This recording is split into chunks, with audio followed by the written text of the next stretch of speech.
Shalom, shalom. E chegamos na quarta semana, a quarta semana de sete, aonde nós estamos nesse propósito de Yom Teruah.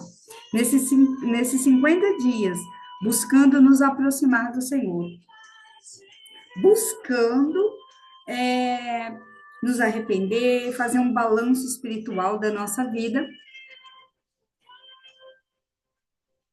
reconhecendo o Senhor em tudo que nós fazemos. A nossa vida tem um propósito e nós temos que fazer com que esse propósito ele venha a acontecer, né? Outrora, o Senhor tem liberado promessas sobre as nossas vidas, e essas promessas, hoje o apóstolo deu uma aula assim, nossa, meu Deus, tão poderosa, e ele falou dos livros, né? Os livros que falam a nosso respeito, o livro da vida, aonde está escrito todas as nossas promessas, todos os nossos propósitos. E eu falei, meu Deus, que maravilhoso, né? Porque, queridos, outrora nós não sabemos, né? Não temos a dimensão, a propriedade de tudo que o Senhor desenhou para cada um de nós. Por isso que é importante que nós tenhamos esse período de separação para o Senhor, buscar estar na presença de Deus, adorar, para que tudo seja revelado para nós. Existem rolos dos livros da nossa história, da nossa própria existência em Cristo. E eles precisam, né, ser desenrolados sobre a nossa cabeça. Isso é profético, queridos, né? É tão maravilhoso. Ele estava falando dos livros, e ele falou até a questão de Salmo 79:13, né? Que maravilhoso, queridos, que maravilhoso. Mas vamos orar por essa quarta semana, que o Senhor, durante essa quarta semana, venha a trazer muitas revelações. Conforme nós fomos aprendendo do Senhor, conforme nós estivermos nesse propósito, nos aproximando do Senhor cada vez mais, para que tudo seja revelado para nós. Vivemos esse propósito que está designado no Senhor para as nossas vidas. Vamos orar? Pai, em nome de Jesus, que nessa quarta semana, Senhor, Pai, 4 fala de uma porta, de uma abertura. Jesus, o Senhor, é a porta, a abertura, Senhor, do tabernáculo, do nosso coração. Senhor, em nome de Jesus. Que haja, Senhor, um romper nesta semana, nessa quarta semana de sete. Praticamente, nós chegamos na metade, Senhor, deste propósito. Meu Deus, fala conosco, Senhor, através da Sua palavra. Nós apresentamos, Senhor, o mês de setembro, que é o sétimo mês, que a plenitude da graça, da misericórdia, da abundância do Senhor, Senhor, seja revelado para nós. E nessa segunda-feira, Senhor, nós apresentamos, Senhor, o espírito da sabedoria, nos revestindo com o capacete da salvação e acionando as virtudes que é a alegria do Senhor.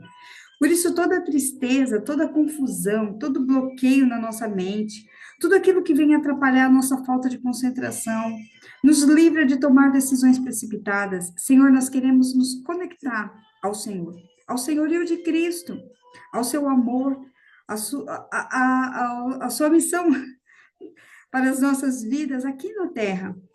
Senhor, em nome de Jesus, que o Senhor encha a nossa boca de um novo cântico, de alegria e de abundância. É o que nós te pedimos em nome de Jesus. E assim seja. Amém? Amém, queridos? Em nome de Jesus, que a sua boca se encha de alegria, de ânimo, de graça. Em nome de Jesus. E a nossa palavra hoje, né? Essa semana nós vamos falar sobre o reino, o governo do eterno. Salmo 145:3. Porquanto o teu reino é reino eterno, e o teu domínio perdura de geração em geração. O Senhor é fidedigno em todas as suas palavras, amoroso em todas as suas realizações. Olha que maravilhoso, queridos. O Senhor é fidedigno em todas as suas palavras e amoroso em todas as suas realizações. Então, todas as realizações do Senhor para conosco, existe um sim e um amém. Então, é para se cumprir cumprir, queridos, em nome de Jesus. Ontem nós estávamos ali na casa ministerial e onde eu liberei uma palavra, né, para as pessoas que se achegaram ali, porque praticamente esse mês de setembro é o último mês da estação de verão, das águas, da produtividade, ainda tem sol, ainda tem calor para que as plantas venham a produzir. E, né, precisamos apresentar ao Senhor a nossa sementeira, né, as nossas sementes para que produzam 30, 60% em nome de Jesus. E para que nós possamos viver essa plenitude do mês de Elul, né? Que é o mês aonde o Senhor está favorável para nós apresentarmos as nossas vidas, os nossos propósitos, né?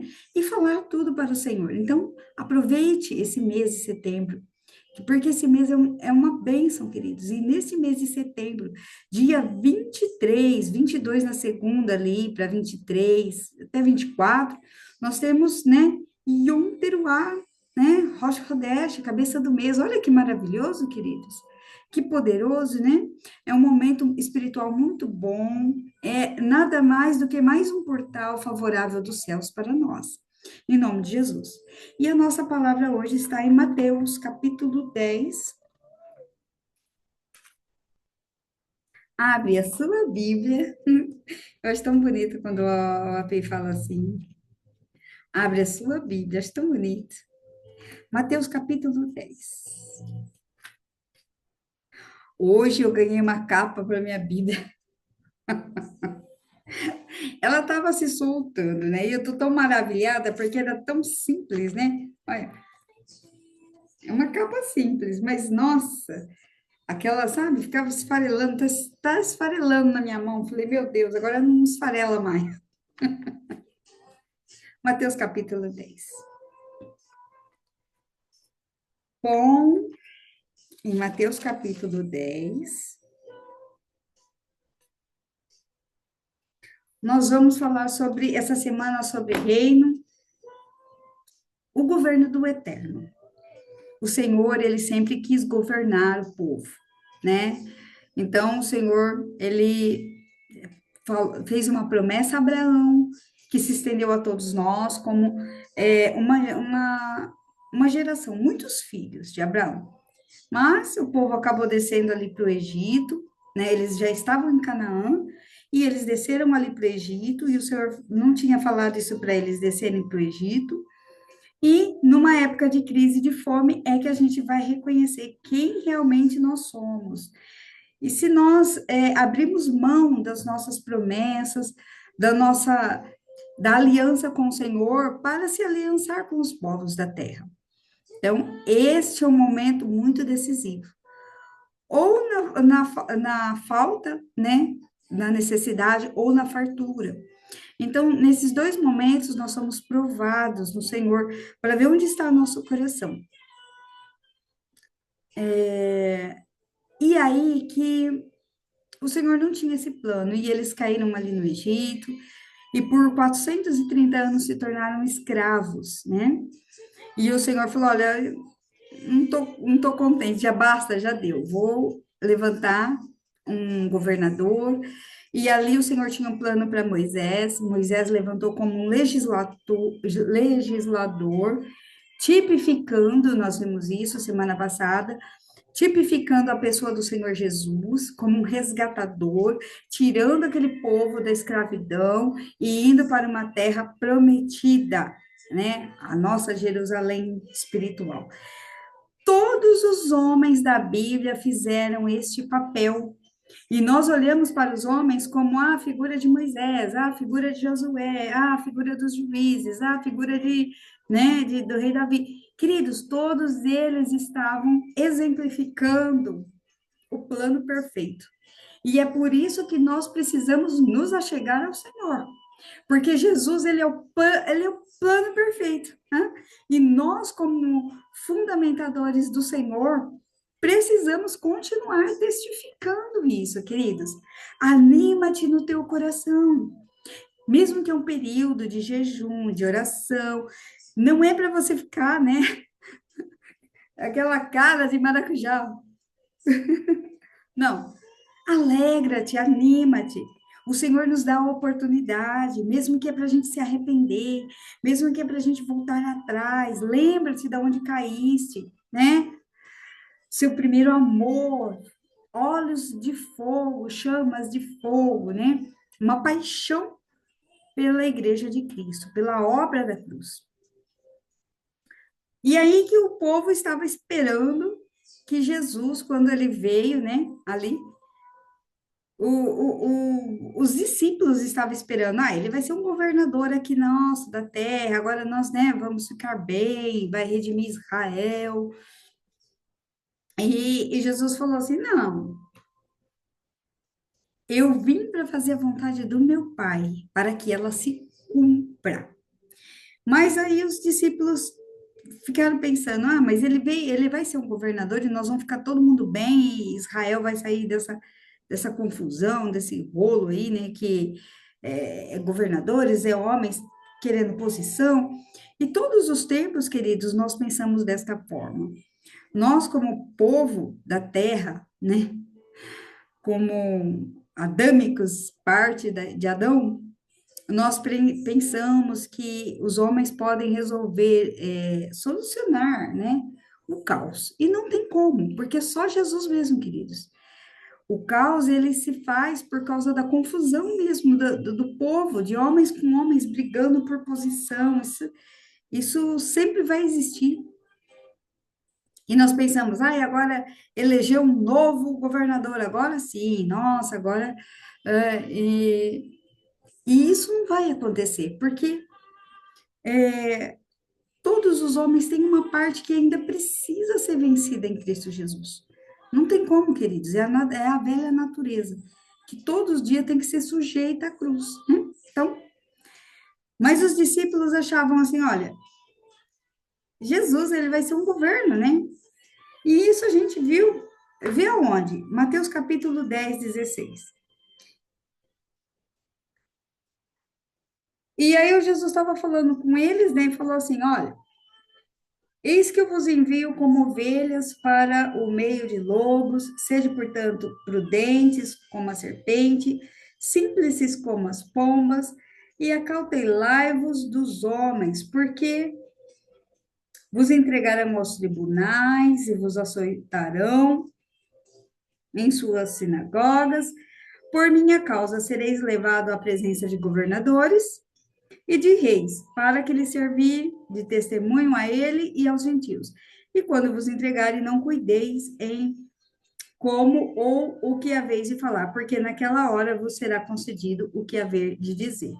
Visto que não sois vós que falais, mas pelo Espírito do vosso Pai a quem fala. Então, eles acharam assim, Jesus está falando isso, ele vai ser um governador, e nós vamos estar junto com eles.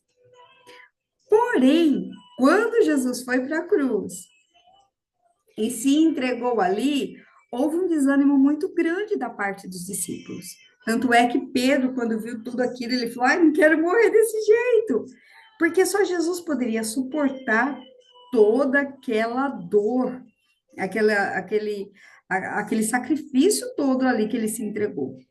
E então, depois que o Senhor Jesus morreu, 3 dias depois, o Senhor Jesus começou a andar, né?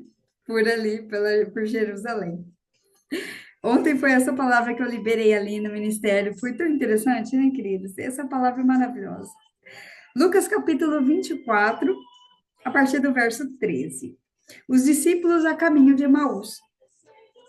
E aí, Jesus fez tudo o que tinha que fazer, foi explicando para eles, mas na hora que eles viram ali que Jesus morreu, porque nunca eles haviam visto uma pessoa ressuscitar, a não ser o milagre do Lázaro, né? A ressurreição de Lázaro foi uma coisa assim, só que para eles, foi um milagre tão estrondoso que eles nunca imaginavam que o Senhor Jesus iria novamente aparecer. Mas, queridos, olha que maravilhoso. O Lázaro ali, o milagre de Lázaro, novamente, o Senhor Jesus. Queridos, Jesus estava dando sinais da sua morte e ressurreição através de seus milagres. Todos aqueles milagres não tinha nada a ver com as pessoas, tinha a ver com o profético. O Senhor Jesus estava mostrando o que ia acontecer. E eles ficaram olhando para as pessoas. Outrora, nós também estamos fazendo isso o tempo todo. Nós estamos olhando para as pessoas, não tem nada a ver com as pessoas. Os milagres têm a ver com Jesus. Né? A ressurreição tinha a ver com Jesus. Né? O partir do corpo tinha a ver com a igreja de Cristo. O sacrifício, a entrega da noiva, né? Resgatada por um preço de sangue altíssimo. Tudo isso o Senhor Jesus estava tipificando e ele tinha que mostrar de alguma forma, através de figuras, metáforas, para que as pessoas realmente entendessem. Mas eles ficaram olhando para a figura homem, para a figura morte, para menos para um profético, para a volta do Messias, de um governo do céu. Né? E diz assim, então, a palavra, ó, a partir do verso 13 de Lucas 24. E naquele mesmo dia, dois deles estavam a caminho para uma aldeia chamada Emaús, distante de Jerusalém 60 estádios. E iam conversando a respeito de todas as coisas sucedidas. E aconteceu que, enquanto conversavam e discutiam, o próprio Jesus se aproximou e ia com eles. Os seus olhos estavam como impedidos de o reconhecer. Por quê? Tamanha tristeza e angústia que eles estavam vivendo, decepção e frustração. Acabou o projeto, acabou o propósito. E agora? O que nós vamos fazer? Esperando novamente de homens. Hã? Ah, será que vai aparecer outro Cristo para nos ensinar, nos ajudar? 17. Então lhes perguntou Jesus: o que é isso que vos preocupa e de que ides tratando à medida de que caminhais? E eles pararam entristecidos. Um, porém, chamado Cleopas, respondeu, dizendo: olha só, és o único, porventura, que, tendo estado em Jerusalém, ignoras as ocorrências desses últimos dias? Ele lhes perguntou: quais? E explicaram o que aconteceu a Jesus, o Nazareno, que era varão, profeta, poderoso em obras e palavras diante de Deus e de todo o povo.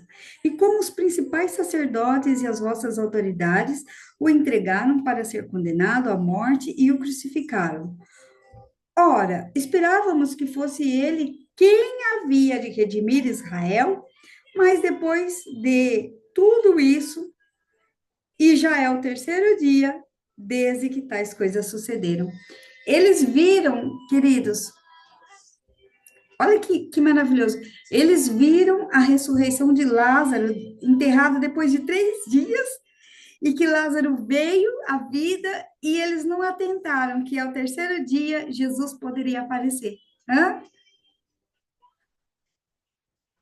Era para eles estarem nessa expectativa. Jesus mostrou o sinal antes deles entristecerem. E aqui fica uma dica muito poderosa para nós, porque o Senhor, ele mostra para os seus profetas com antecedência, ele traz a profecia, ou seja, ele traz a profecia para nós, ele mostra através de sonhos, através de palavras, coisas e períodos que nós vamos enfrentar e das quais nós já temos na mão, e quando chega o momento de acontecer, nós ficamos, por que isso aconteceu? Por que isso aconteceu? Por que isso aconteceu? 16. Como se os nossos olhos estivessem impedidos de reconhecer o momento. O Senhor já tinha mostrado, o Senhor já tinha falado o que ia acontecer. É que nós andamos distraídos na hora dos sinais, na hora que o Senhor está mostrando os códigos. Precisamos andar mais atentos. Outra hora o Senhor fala por sonhos, sinais.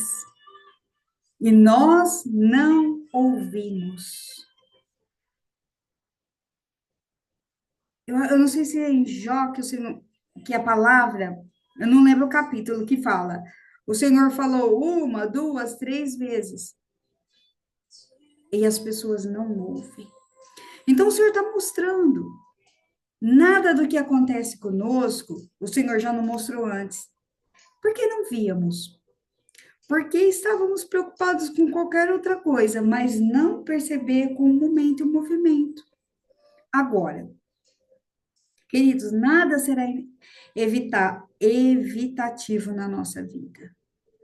Ah, mas eu poderia, então o Senhor me mostrou, eu poderia ter evitado esse aborrecimento. Queridos, não, não. O Senhor faz todas as coisas e nós precisamos tirar das coisas que nós julgamos como mal, o dia mal, queridos, ele é necessário para que nós aprendamos com ele. Não, mas nós fazemos daquele dia mal o mais trágico da nossa vida, né? Nós entramos numa condição de vítimas, e aí a gente fica, isso foi trágico, vou evitar, isso foi trágico, vou evitar. Não, isso foi trágico, realmente.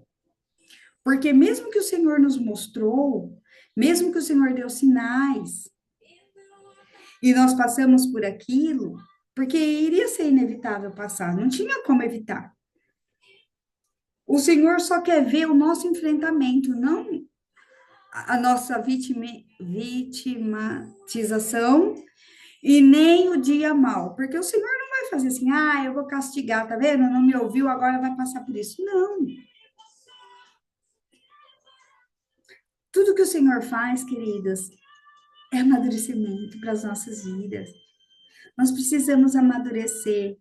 E nada melhor do que os enfrentamentos. Deixa eu ver como vai ter, como vai enfrentar isso.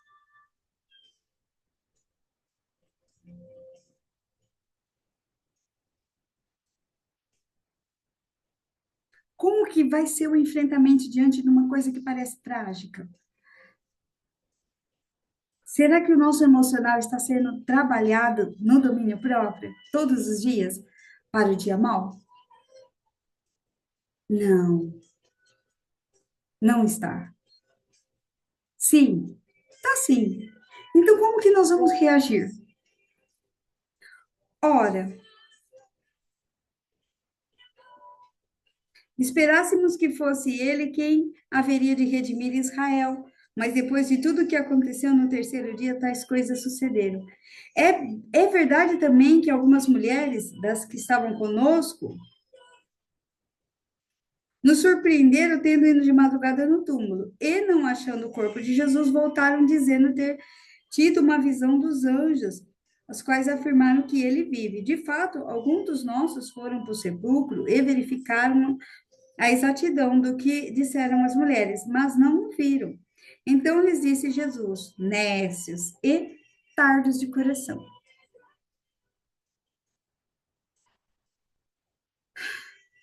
Sentimento de vocês para enfrentar as coisas são devagar. Vocês têm que enfrentar.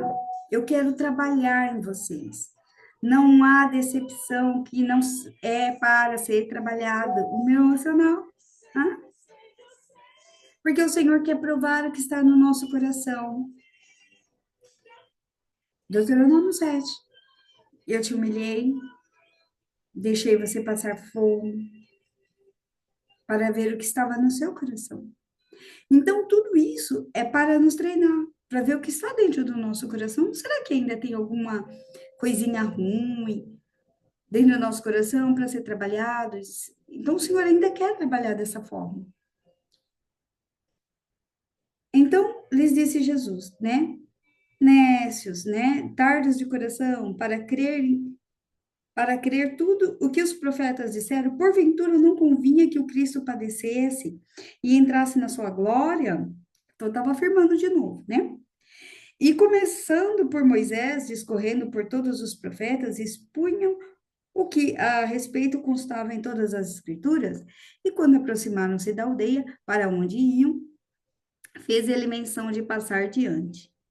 Mas eles o constrangeram, dizendo: Fica conosco, porque é tarde, e o dia já declina.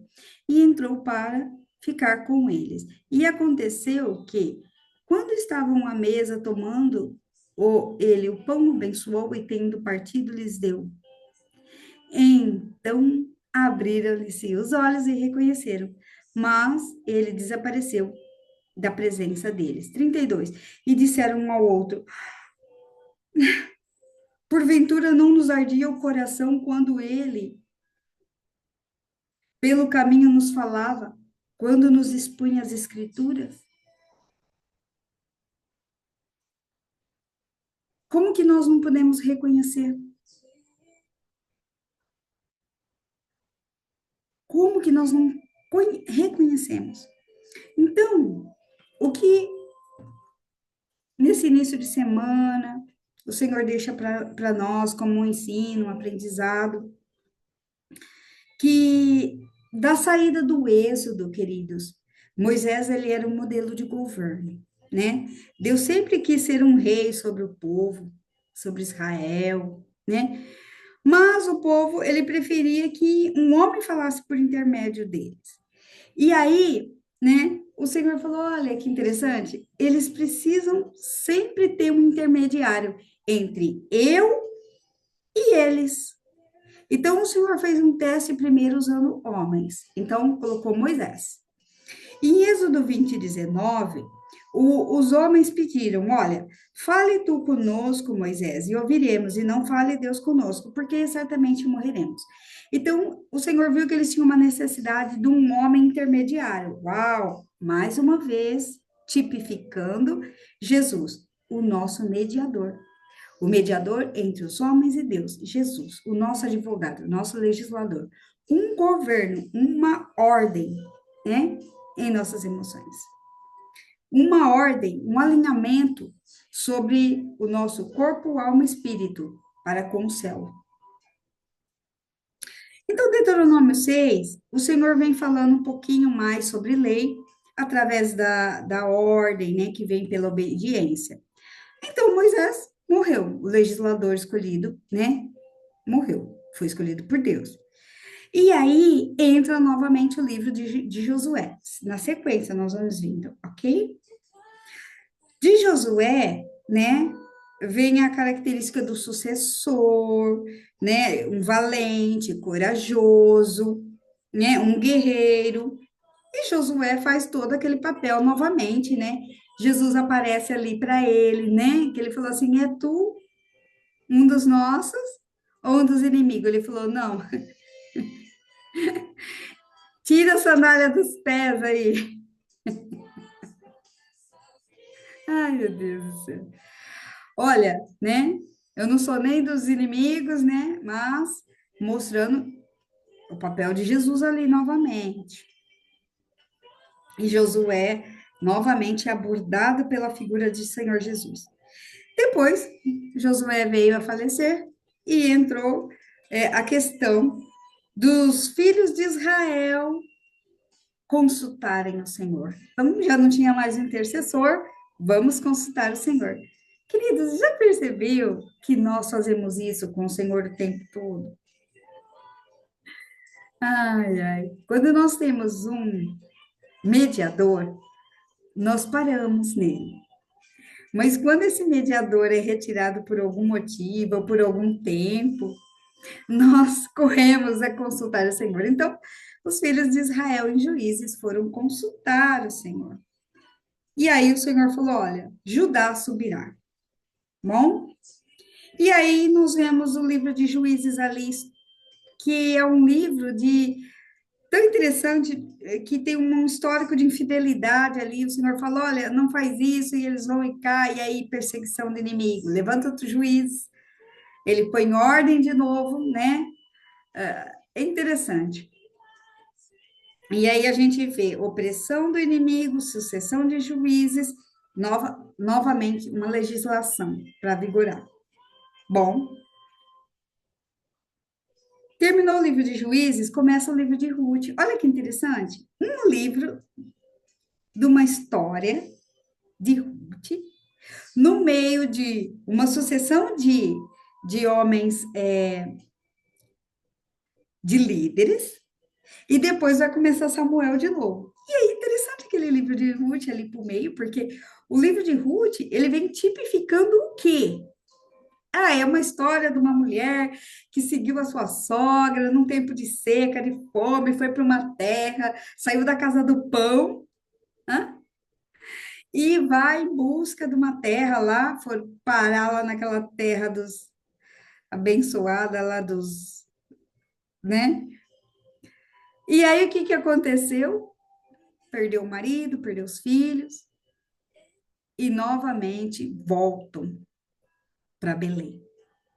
E aí, novamente, vem uma figura tipificando o Senhor. Que maravilhoso o livro de Ruth, queridos.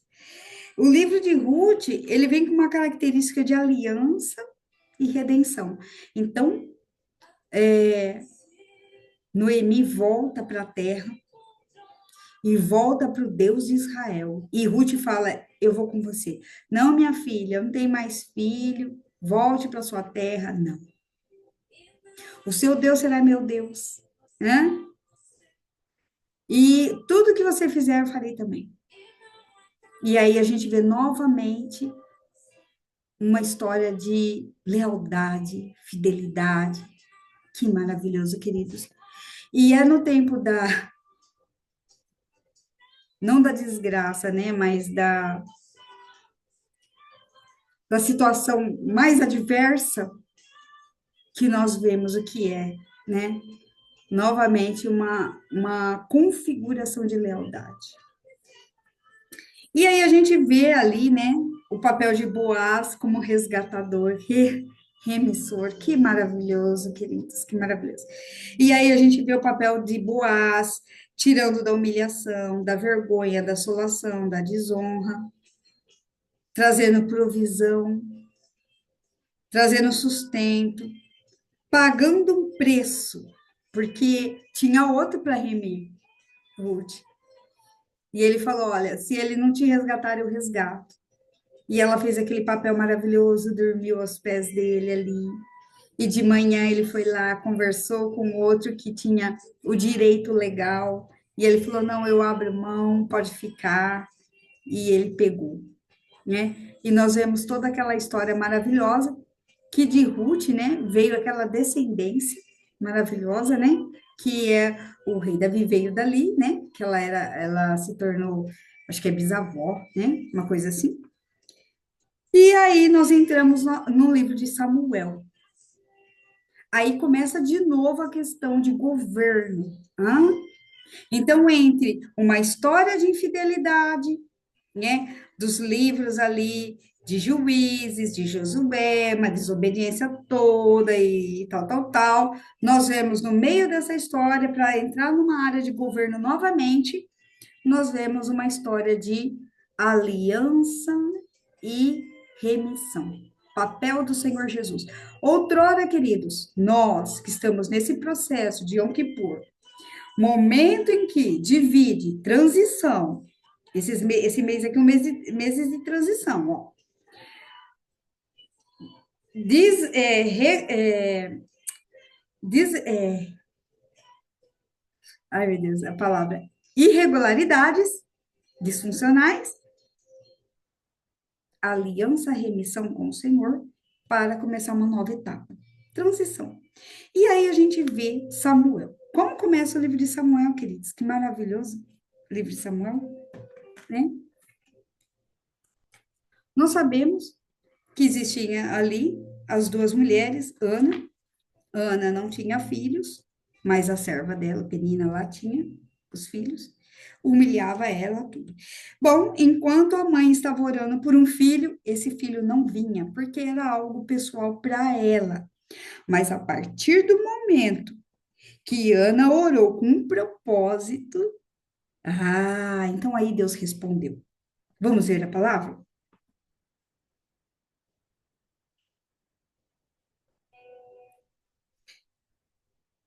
1 Samuel, capítulo 1, 10, verso 10.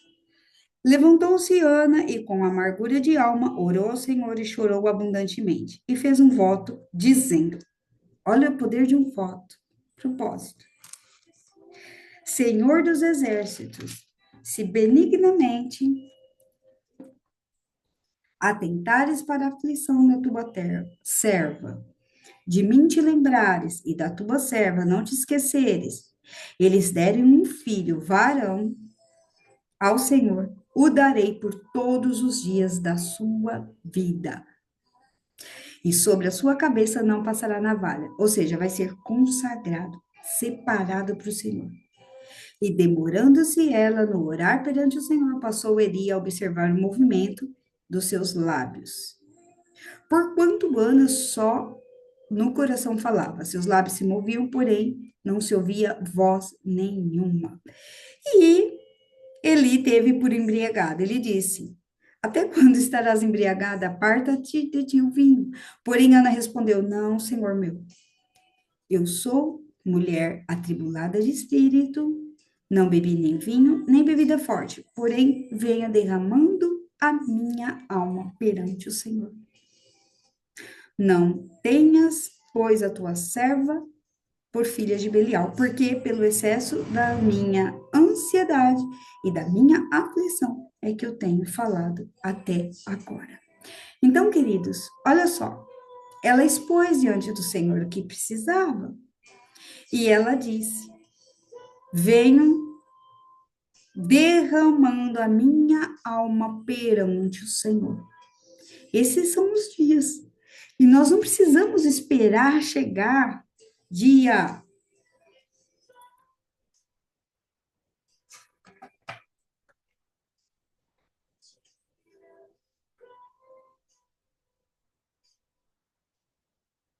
10, dia 2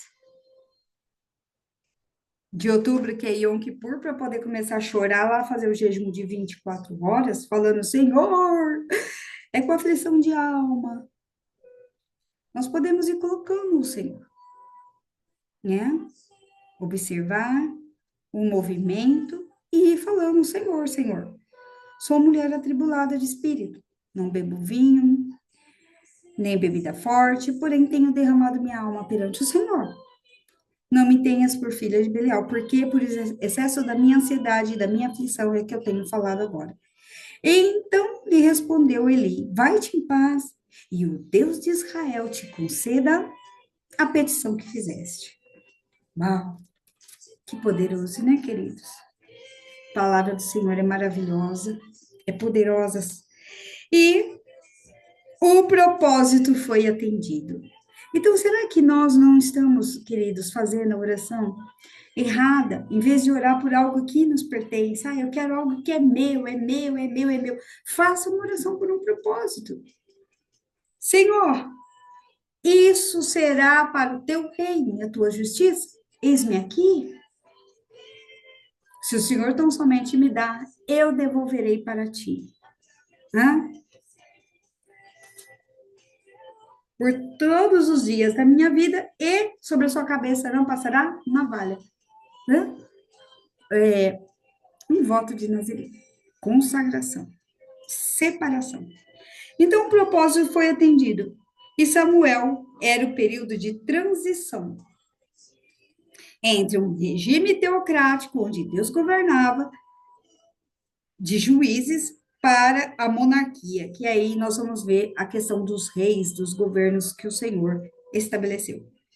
E, voltando em Lucas 24, para encerrar, Lucas 24, 32. E disseram um ao outro: porventura não nos ardia o coração quando ele por caminho nos falava, quando nos expunha as escrituras? Queridos, porventura não arde o nosso coração quando nós falamos e liberamos as escrituras do Senhor para que nós cumprimos o propósito e a vontade dele? Amém? Que essa semana o Senhor fale muito ao seu coração e que eu seja um vaso de honra, limpo, purificado para transmitir tudo que o Senhor precisa para que nós possamos nos mover nesse propósito e tenhamos êxito na nossa jornada em nome de Jesus. Amém? Vamos orar? Pai, muito obrigado, Senhor. Obrigado, Senhor, porque o seu governo é eterno, de geração em geração. Ah, Senhor, em todos os tempos nós temos pedido um mediador. E o Senhor Jesus chegou. Glórias nós te damos, Senhor. Porque esse papel fundamental em nossas vidas, o nosso advogado fiel, o nosso legislador, em ti, Senhor, o seu trono é bondade, justiça e paz. Nós precisamos de ti, Jesus. Nós precisamos muito. A sua entrega tinha um propósito fundamental para o Pai. Que o seu reino e a sua justiça se estabeleçam em nossas vidas. E que nós possamos, Pai, cumprir todo o seu chamamento. Para que todas as vezes que o Senhor falar conosco, nosso coração venha arder. Estar desejosos pelas Escrituras. Outrora Israel queria, os discípulos queriam que o Senhor redimisse Israel, mas não contemplaram o milagre da ressurreição do terceiro dia. Senhor, que nós possamos contemplar o milagre, Senhor, o milagre da ressurreição. Em nossas casas, famílias, finanças, negócios, projetos, sonhos, propósitos. E nossa missão, Senhor. Pai, que o seu governo e a sua justiça se estabeleçam em nossas vidas. E que nós possamos amar, Pai, a noiva como o Senhor amou. E por ela pagou um alto preço. E assim, Senhor, como Boaz veio ali fazer uma aliança, uma redenção, um resgate, tirando a humilhação, a vergonha, a assolação, a desonra, trazendo provisão. Que esse início de mês você receba provisão, sustento, e que o preço pago seja um preço de amparo, e que o Senhor seja um rei sobre a tua vida, em nome de Jesus. Que as bênçãos do Senhor repousem sobre a tua casa, e que a bondade do Senhor, que dura para sempre, seja o seu maior estandarte, em nome de Jesus. Deus nos livre, Senhor, de todo mal, nos livre de nós mesmos, nos livre, Senhor, da vergonha, do opróbrio, nos livre, Senhor, do veneno da serpente, do ódio, das amarguras, dos rancores, de um tempo, Pai, paralisado. Pai, nos livre, Senhor, de andarmos, Senhor, preso no looping de tempos, Senhor, que estão ficando cada vez mais enrolados. Pai, em nome de Jesus, que não haja mais repetição de tempo para a tua vida, que você possa entender como quebrar esses ciclos de tempos de maldição. E que toda repetição, Senhor, seja reconciliada na cruz. Pai, em nome de Jesus, nós queremos entrar, Senhor, no tempo eternidade, aonde nós possamos tomar as nossas próprias decisões no Senhor, destravando e desenrolando este tempo, para que nós possamos andar, prosseguir, em nome de Jesus. E que tudo que foi roubado seja restituído para a honra e a glória do teu santo nome, em nome de Jesus. Amém, queridos? Deus abençoe você, que você tenha uma semana de vitória, produtividade, bênçãos em nome de Jesus. E que a paz do Senhor seja abundante na sua casa. É o que nós declaramos em nome de Jesus. E até amanhã. Shalom, shalom.